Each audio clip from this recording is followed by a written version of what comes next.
శుక్లాంబరధరం విష్ణుం శశివర్ణం చతుర్భుజం ప్రసన్నవదనం ధ్యాయేత్ సర్వవిఘ్నోపశాంతయే. శ్రీ గురుచరిత్ర అధ్యాయము 29. శ్రీ గణేశాయ నమ. శ్రీ సరస్వత్యై నమ. శ్రీ గురుభ్యో నమ. నామధారకుడు సంతోషించి శ్రీ గురుడు స్వయంగా భస్మ మహత్యాన్ని ఏమి వివరించారో సెలవీయండి అని కోరాడు.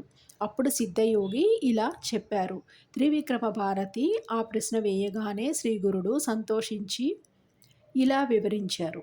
పూర్వము కృతయుగంలోని వామదేవుడనే మునీశ్వరుడు జీవన్ముక్తుడై ఆత్మానందంలోని తేలియాడుతుండేవాడు. ఆ ముని జడలు నారబట్టలు ధరించి వంటి నిండా విభూతి పూసుకొని అక్కడక్కడ సంచరించి చివరకు నిర్మానుష్యముగా ఉన్న క్రౌంచారణ్యంలోని నివసించసాగాడు. ఆ అడవిలోని ఒక బ్రహ్మరాక్షసుడు కనిపించిన ప్రాణినల్లా చంపి తింటూ ఉండేవాడు. వాడు ఈ మునిని చూచి ఆయనను మృంగదలచి ఆయన మీదకు వచ్చాడు. ఆ ముని నిర్లిప్తుడుగా చూస్తుండిపోయాడు.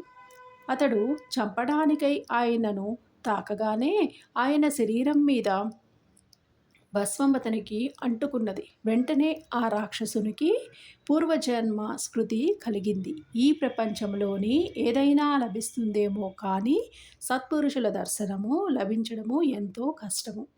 అన్ని ఘోర పాపాలు చేసిన ఆ రాక్షసునికి కూడా ఆ ముని యొక్క స్పర్శ తగలగానే అతడి హృదయము శాంతించి విశేషమైన జ్ఞానము ఉదయించింది.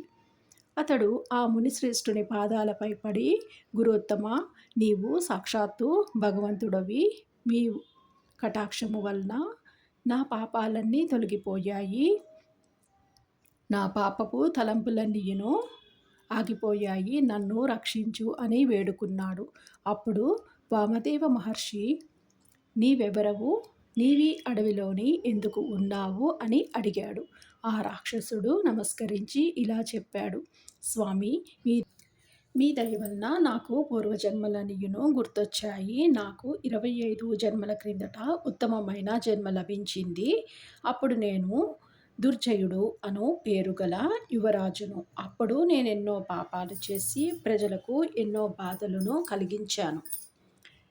మదోన్మత్తుడునై పరస్త్రీలెందరినో చేజిక్కించుకొని మరెందరినో బలాత్కారం చేశాను. తర్వాత వారి ముఖమైనా చూసేవాణ్ణి కాదు. వారి గతేమీ పట్టించుకునేవాణ్ణి కాదు. ఒకప్పుడు వాళ్ళందరూ కలిసి నాకు శాపం ఇచ్చారు. అయినా నేను లెక్క చేయక తప్పత్రాగి ఇంకెందరికినో భ్రష్టులను చేశాను. చివరకు నాకు క్షయరోగం వచ్చింది. అప్పుడు నన్ను శత్రురాజులు జయించి నా రాజ్యమును ఆక్రమించుకున్నారు. అప్పుడు నేనెన్నో కష్టాలు పడి చివరకు చనిపోయాను. తరువాత 10,000 సంవత్సరముల నరకంలోని ఘోరమైన బాధలన్నింటినీ అనుభవించి తర్వాత 100 సంవత్సరములను పిశాచమై సంచరించాను. తర్వాత జన్మలోని పులిగా జన్మించాను. తర్వాత కొండ, చిలువ, తోడేలు, ఊరపంది, కుక్క, నక్క, జింక, కుందేలు, కోతి, గ్రద్ద, కప్ప, కాకి, ఎలుగుబంటి, అడవి కోడి, గ్రుడ్డి, గాడిద, పిల్లి, కప్ప, తాబేలు, కాకి, చేప, పందికొక్కు, గుడ్లగూబ, ఏనుగు, పిల్లి అనే 24 జన్మలు ఎత్తి 25వ జన్మలోని ఈ విధంగా బ్రహ్మ రాక్షసుడిని అయ్యాను. ఇప్పుడు మీరు నా కంట పడగానే మేము మృంగాలన్న గర్భాత్రంలోని మీ మీదకొచ్చి మిమ్మల్ని తాకగానే నాకు జ్ఞానము కలిగింది. నేను చేసిన పాపాలన్నీను ఒక్కసారిగా తుడిచి పెట్టుకుపోయాయి. ఇక నాకు జన్మరాహిత్యం ప్రసాదించి రక్షించు. నాకేనాటి పుణ్యమో కించిత్తు ఉండడం వలన మీరు నాకు లభించారు. సృశించినంత మాత్రానే నాకింత జ్ఞానం ప్రసాదించిన మీరు నిశ్చయంగా పరమేశ్వరులే. కానీ నా వంటి నికృష్టుడికి ఇంతటి జ్ఞానము ఎలా కలిగిందో తెలుపండి అని ప్రార్థించాడు. అప్పుడు వామదేవుడు, ఇది నా మహిమ కాదు, నా వంటి పైనున్న భస్మం యొక్క మహిమే. దాని మహత్యం పూర్తిగా తెలుసుకున్న వాడే లేడు. సాక్షాత్తు పరమేశ్వరుడే దానిని ధరిస్తాడంటే దాని మహిమ వేరే చెప్పాలా? అందుకొక నిదర్శనము చెబుతాను. పూర్వము కర్మభ్రష్టుడు, దురాచారుడు అయిన ఒక ద్రావిడ బ్రాహ్మణుడు ఉండేవాడు. అతడొక శూద్ర స్త్రీని చెర తీసినందుకు ఊరంతా దానిని వెలివేశారు. చివరికతడు తల్లిదండ్రులు కూడా అతనిని చేరనివ్వలేదు. క్రమంగాను అతడికి త్రాగుడు అలవాటై అందుకు డబ్బు లేక దొంగతనం చేస్తూ ఉండేవాడు.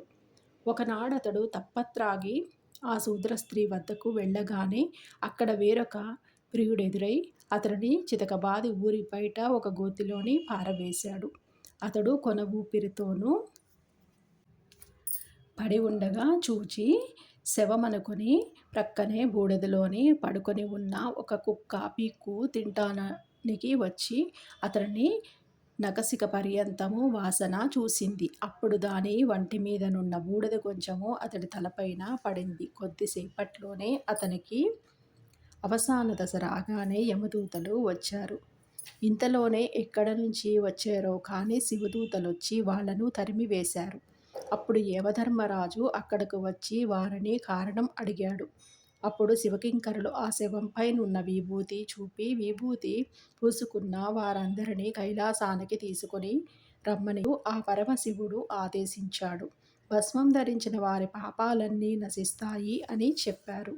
కనుకనే ఓ రాక్షసుడా, నేను భక్తితోని విభూతి ధరిస్తాను అని వామదేవుడు చెప్పాడు. అప్పుడు ఆ రాక్షసుడు, స్వామి, సాక్షాత్తు మీరు ఆ పరమేశ్వరులే. నా పూర్వ పుణ్య లేశం వలన మీ దర్శనము ఈ జ్ఞానము లభించాయి. ఇకనైనా నన్ను ఉద్ధరించు. అంతటి మహత్యం గల ఆ భస్మాన్ని ఏ విధంగా ధరించాలో వివరించు అని వేడుకున్నాడు. వామదేవుడిలా చెప్పాడు. ఒకప్పుడు శివుడు తన గణాలలోని కలిసి క్రీడించడానికి మందర పర్వతానికి వచ్చాడు.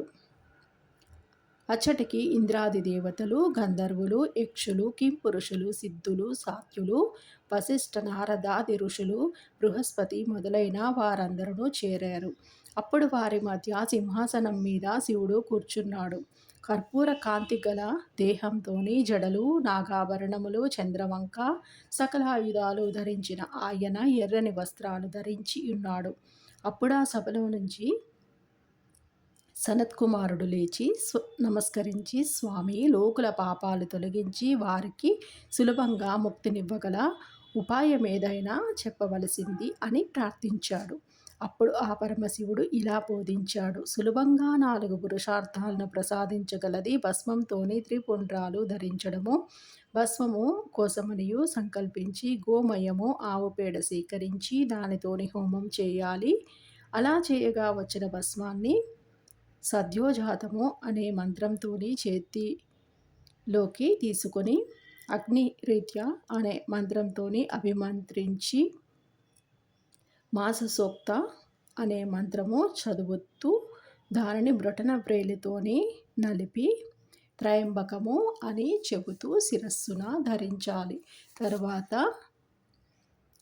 త్రయాయుషము, జమదగ్ని అనే మంత్రములతోని త్రిపుండ్రాలు ధరించాలి. ఆ మూడింటిలోని ఏ రేఖ కూడా కనుబొమ్మల కొనలు దాటకూడదు. ఆ రేఖలలోని మొదటిది, చివరిది, మధ్యమ, అనామిక అనే వ్రేళ్లతోని అద్దుకున్నాక అప్పుడు బొటన వ్రేలితోని కుడివైపు నుంచి ఎడమవైపుకు మధ్య రేఖ దిద్దుకోవాలి. వీటిలోని మొదటి రేఖకు ఆకారము, వర్ణము, గార్హపత్యాగ్ని,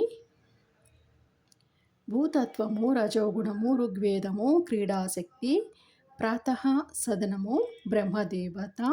రెండవ రేఖకు ఉకారము, వర్ణము, దక్షిణాగ్ని, ఆకాశతత్వము, యజుర్వేదము, మాధ్యాందిన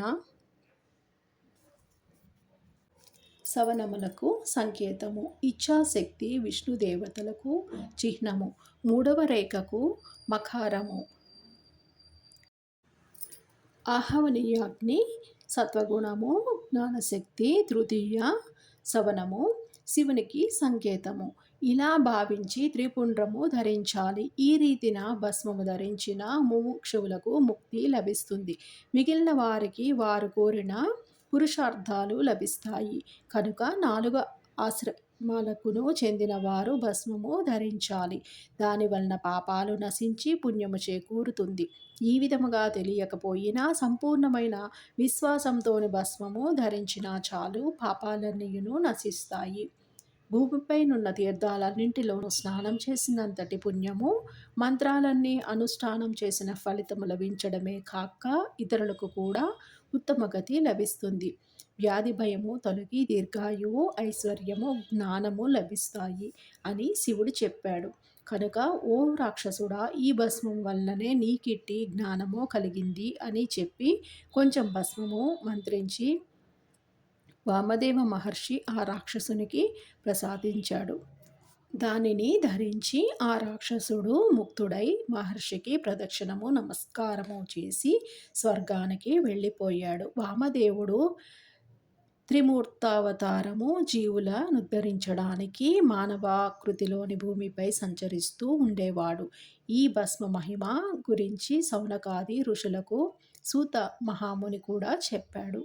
శ్రీ గురుడు వివరించి చెప్పిన భస్మ మహిమ గురించి విని త్రివిక్రమ భారతి ఆయనకు నమస్కరించి తన ఆశ్రమానికి వెళ్ళిపోయాడు. శ్రీ దత్తాయ గురువే నమః. శ్రీ శ్రీపాద శ్రీవల్లభాయ నమః. శ్రీ నృసింహ సరస్వత్యే నమః. శనివారము పారాయణము సంపూర్ణము. శ్రీ గురు చరిత్ర అధ్యాయము 29 సంపూర్ణము.